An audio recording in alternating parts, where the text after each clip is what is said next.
go. Finally he died.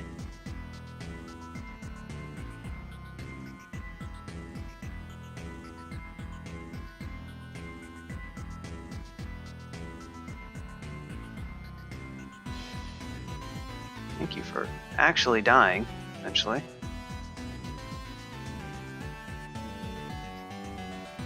Ugh. Oh, was that a different one? Huh. That was weird.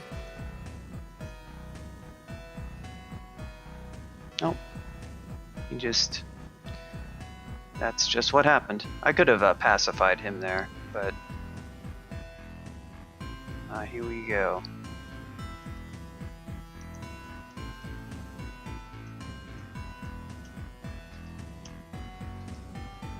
This is getting a lot of double zaps, which isn't great, but...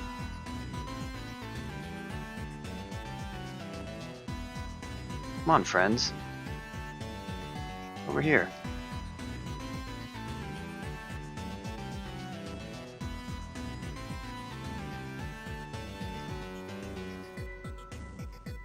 Oh, these guys. He's purple. He would be.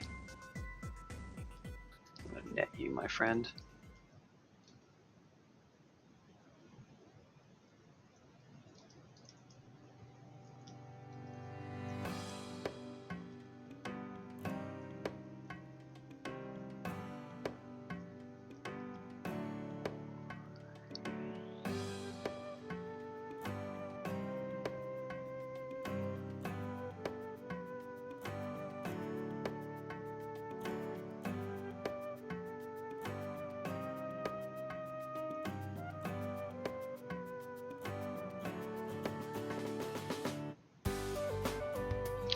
Reels, it's hard to answer an extremely general question like that.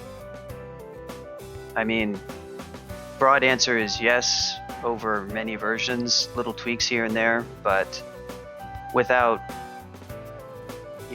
some kind of like massive rethink of the way Magic works, I'm not sure what one could really do. A lot of the annoyances have to do with kind of structural issues with some things like charms, or just the fact that targeting is a constant aspect of using ranged attacks, and some of those are kind of difficult to solve problems, and they're sort of unrelated to each other.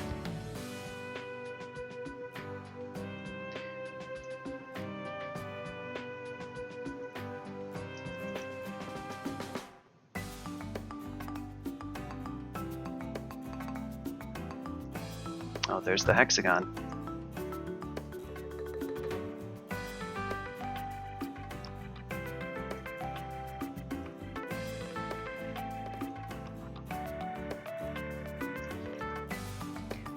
I think what much of it does boil down to is this is a still probably too long game that has a lot of pretty easy fights interspersed with some difficult ones, and people don't mind using magic during the difficult ones quite as much, but when it comes to using magic during the relatively easy ones, it gets kind of grating. But as long as you have targeting, it's I mean, you can do tweaks to make things better, but it's never going to be as simple as using melee.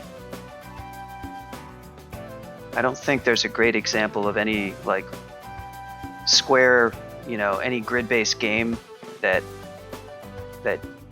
makes Magic like extremely free to use. I don't know if there could be inspiration from games like League of Legends or whatnot that have maybe a different approach. They probably have a lot. Part of the other issue, okay, I should mention this, is that this game supports console, so there's a limit to what you can do in an ASCII interface. If this game were fully some kind of modern, like, had a thoroughly like modern basis for its UI, you could probably get away with changing a lot more things. But since it's not going to be dropping console support in the foreseeable future, there's kind of a limit to how fancy you can get with your tricks.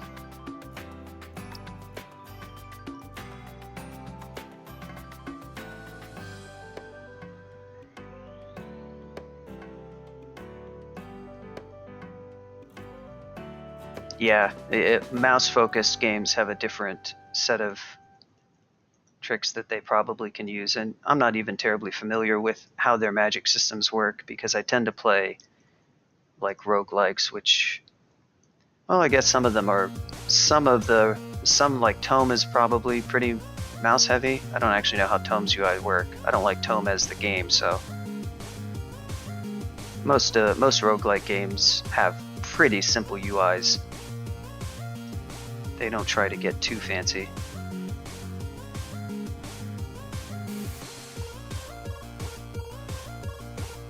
Well,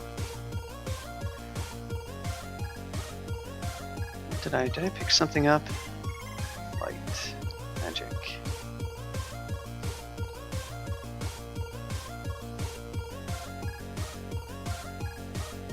Wow, auto pickup, my little auto pickup Lua picked up this cloak because I still don't have a cloak with an ego. Hey, got an AC point, I guess. Here we go again. This area is still not, there's another one.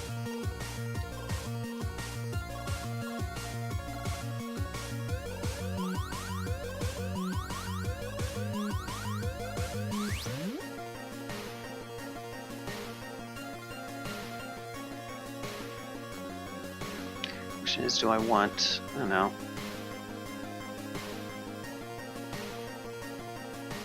I want to convert. Actually, I've not done this conversion too much, but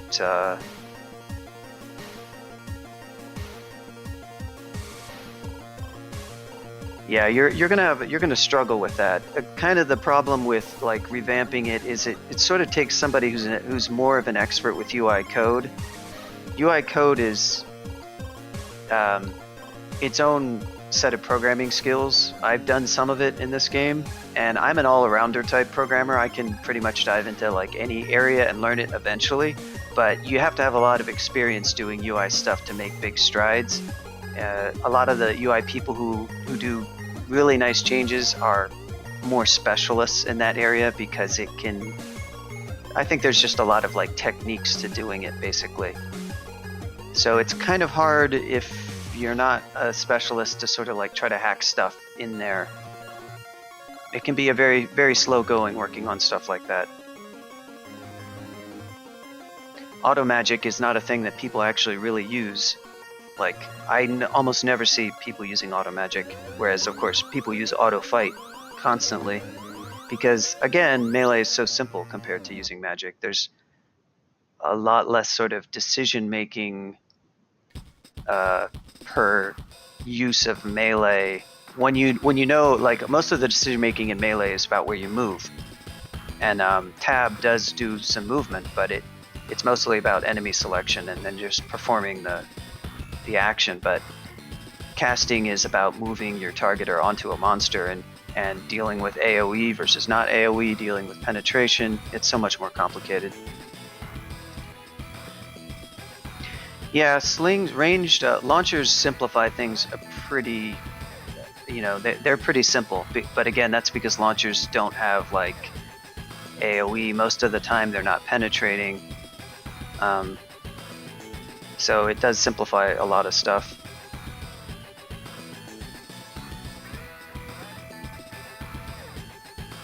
There's not to say that there's not amazing stuff people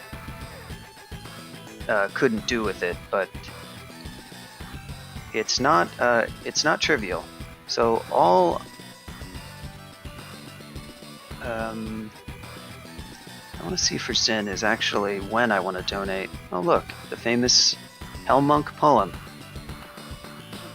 Everyone should commit to memory.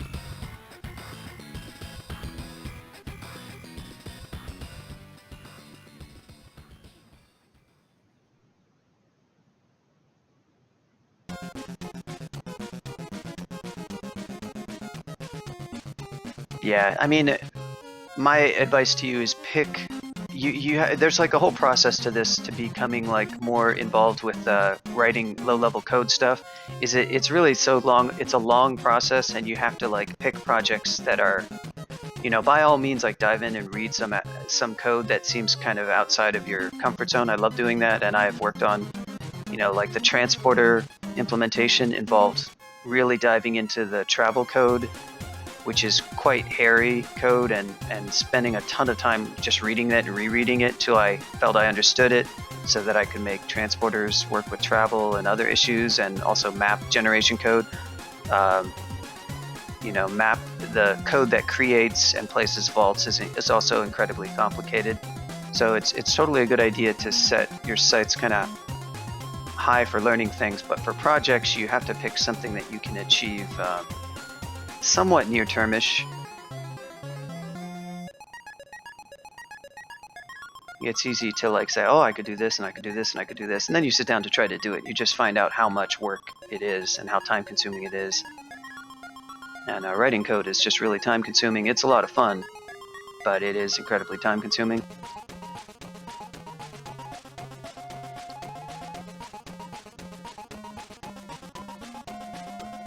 Yep, low-hanging fruit's good, especially when you're starting out.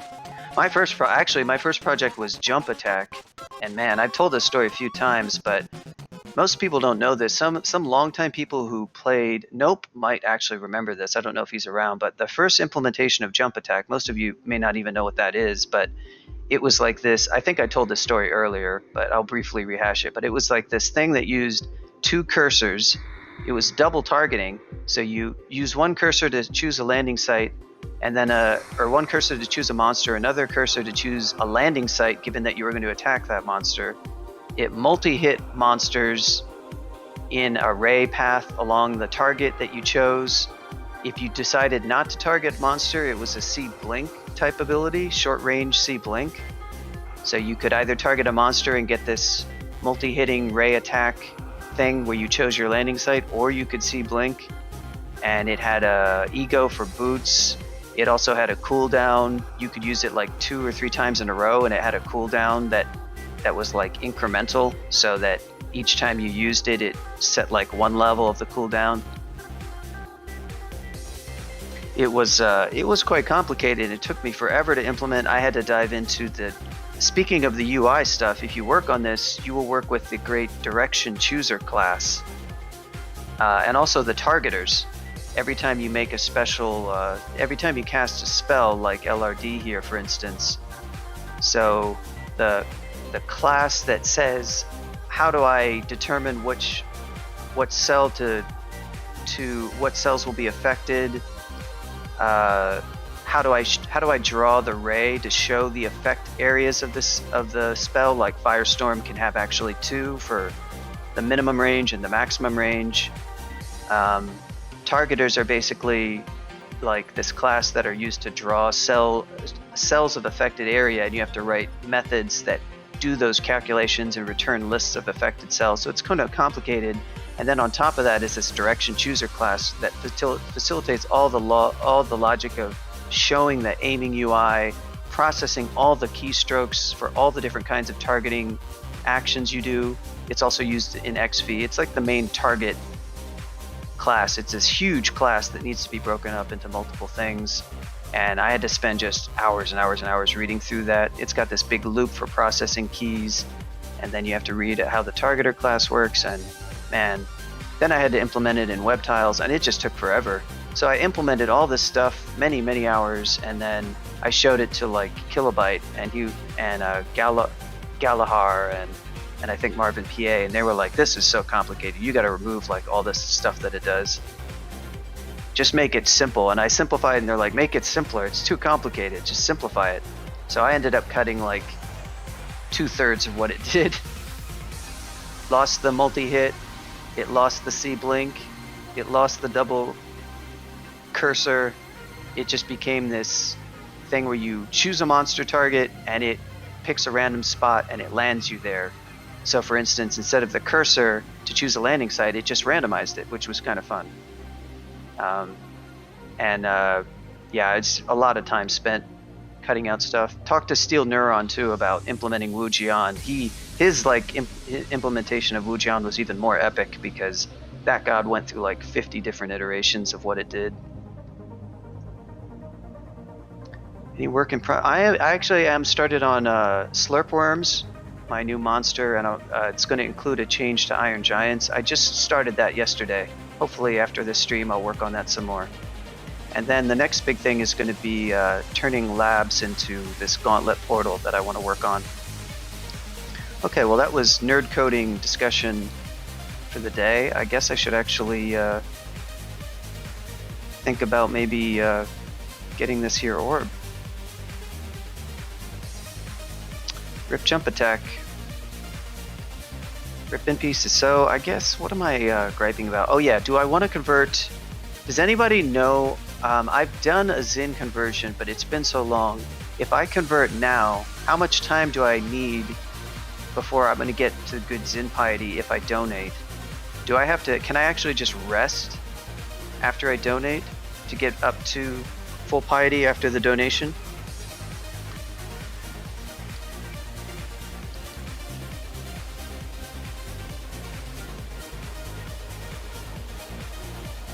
Yeah.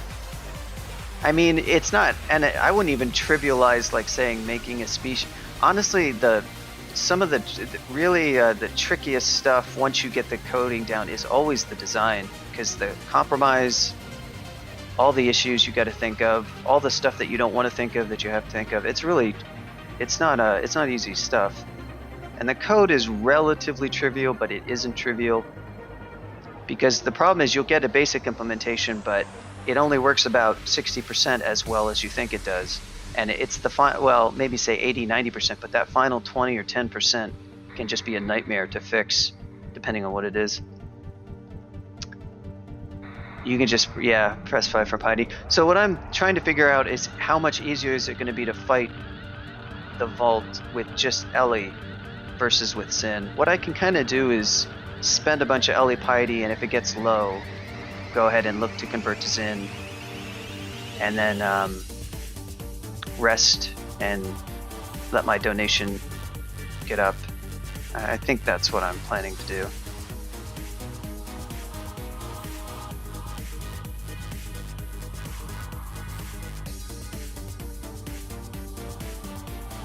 Okay. Where did you go?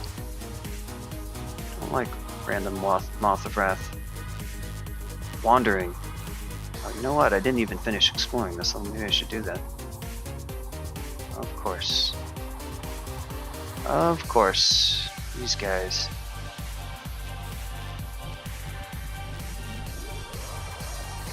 There we go.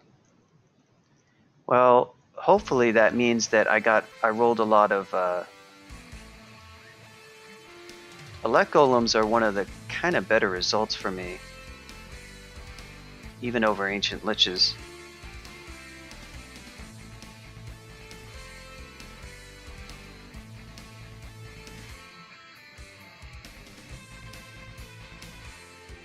Yeah, the Vault here has a sort of weird system where it takes the core set of Zot monsters, Ancient Liches, Orbs of Fire, Elect Golems, Killer Clowns, and it sort of places groups in these top lungs, and it randomizes which groups you can get. So you can get, and then Ancient Liches get sort of strewn throughout, but you can sort of get double if it rolls like Ancient Liches in the kind of one of the central lungs. So you can get relatively few Orbs of Fire, or you'll usually fight a number of Ancient Liches, maybe more so than those other ones that I named, because they basically get strewn throughout. Yeah, it's often the case that you'll fight a bunch,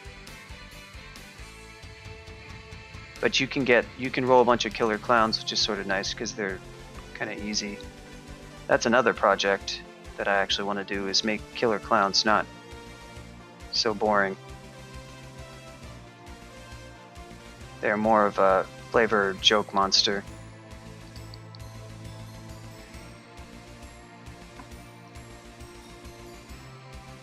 Alright.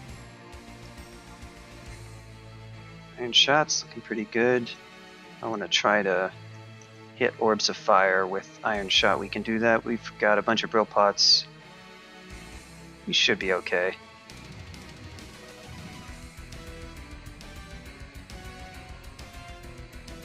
Facial translocations. Teleport other.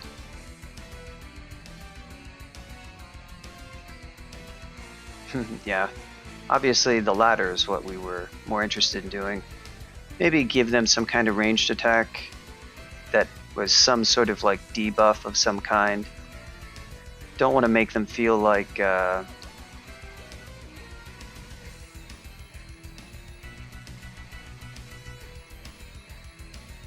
want them to feel too much like, say, just an elect golem with different elements. So I don't necessarily want it to just be an attack, but they're just kind of this blinky monster that can randomly hit you sometimes with AF cold in a way that might hurt you enough, or maybe anti-magic, if that happens to be relevant, which it often isn't. Or slow. Oh, hello. Speak of the devil.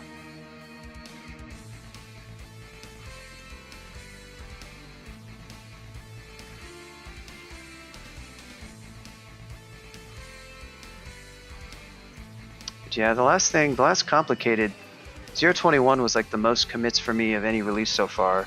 Me and Advil were the top two committers, and he did the skill training, and he did a bunch of stuff. Most projects I worked on too, he helped in some way.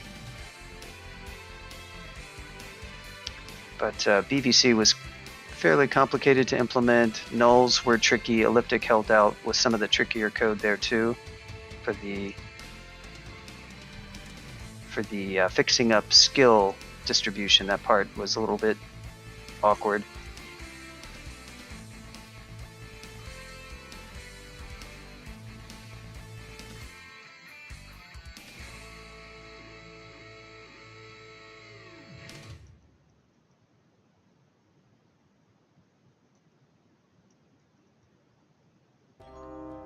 All right.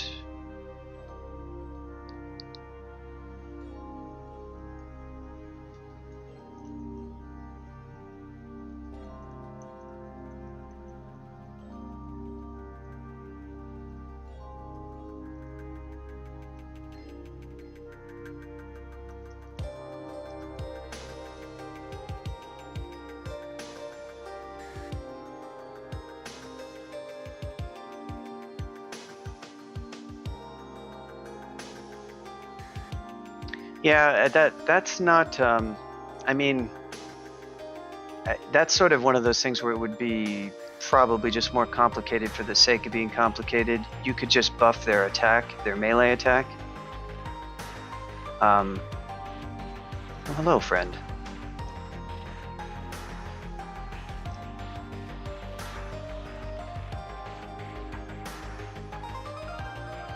Let's see how just one fight goes with this versus this guy with RF3.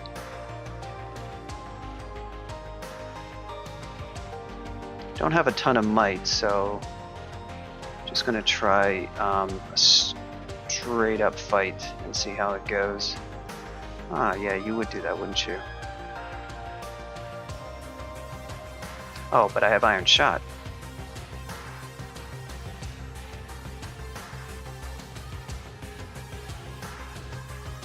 Well, it's doing something. Don't have a lot of MP. So the only issue with this is how much magic do I have? I got 5 magic. That's not so bad.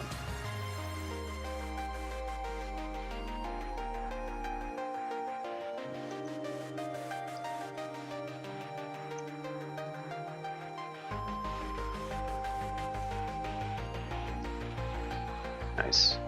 Spell Hunger. There he goes. Well, it didn't go so hot, or so badly. Iron Shot doing some work.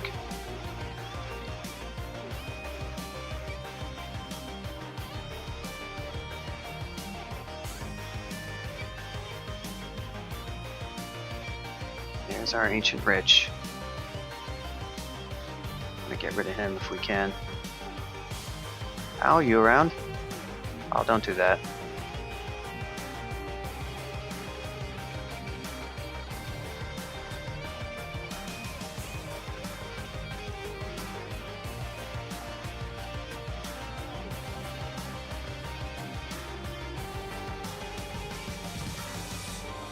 Level 20 Invo. Yep. We finished our manual. I could try to pacify those guys, but we'll sort of see.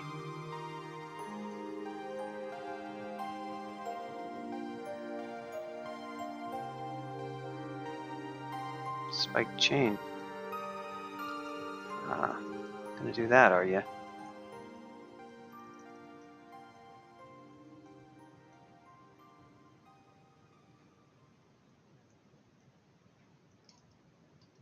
Aha. Well, let's see how this goes. Got the RF3. Got some... Ah, yes. We'll be curing some of these mutations.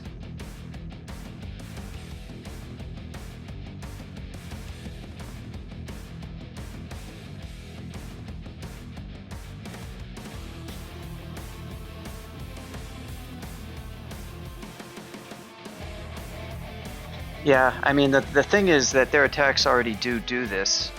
I think you want to ask the question of what does trying to like make it a hyper resist check sort of achieve too much.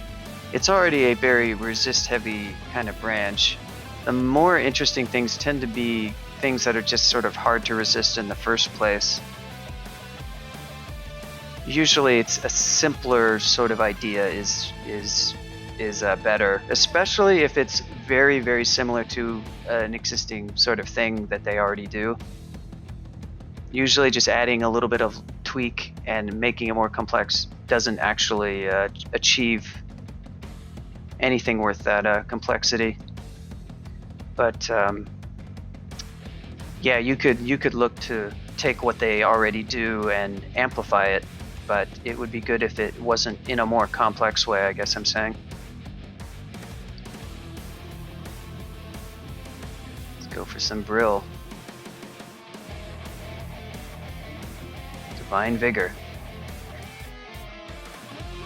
Let's see what Iron Shot does to this guy. Aha.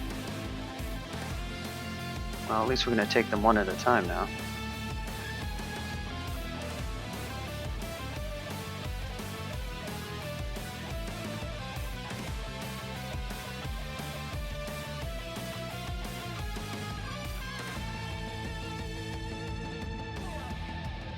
Try a Might.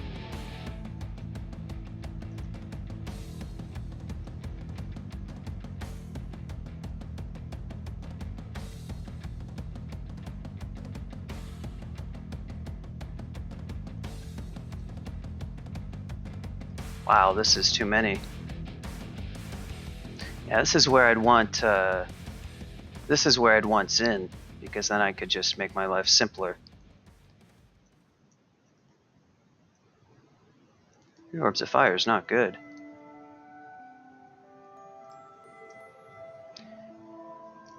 Yeah, we're all out of acid. Could consider a escape. Do I have? I do have Swift. A passage could help. 3 at once is just asking for trouble, even with the resists. Without being able to haste, it makes your life harder. It makes it harder to out-heal. Yeah, that's true. I can't pass. I keep thinking passage, and then you forget that you don't have it. Well,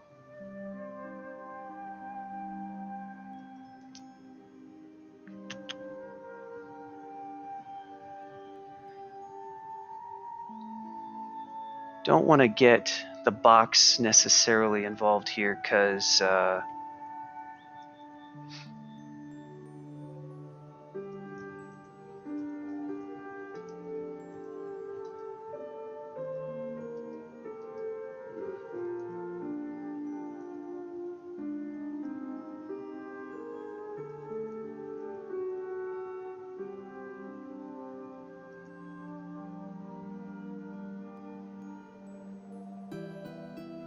yeah, it's like you can possibly punch through, but again, you don't got haste.